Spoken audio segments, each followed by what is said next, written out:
Hello সবাইকে, day 3 আজকে আরেকটা নতুন মিনি ব্লগ নিয়ে চলে এসেছি। তো সকালে উঠে দেখো বাইরেটা দেখাচ্ছে, আজকে একটু উঠতে লেট হয়ে গেছে আর কুয়াশা প্রচুর ছিল, একটু ঠান্ডা ঠান্ডা ছিল। আর সকালে যেরকম আমি গরম জল খেয়ে থাকি লেবু আর কফি দিয়ে, ওটাই খেয়েছি। তারপরে আমি ব্রেকফাস্টে পেয়ারা আর আপেল খেয়েছি। আজকে শুধু ফলই খেলাম, রান্না করতে করতে খেলাম, কারণ উঠতে যেহেতু দেরি হয়ে গেছে, তাড়াতাড়ি রান্না করতে হবে। তারপর গুগলকে স্নানও করাতে হবে, খাওয়াতে হবে।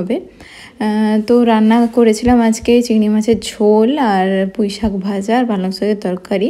তারপর একটু রেস্ট নিয়েছিলাম। রেস্ট নেওয়ার পরে আমি একটু ব্যায়াম করছি। আমি বিকালেই প্রায় করে থাকি, সকালে যেদিন টাইম হয় করি, নাহলে বিকালেই করে থাকি।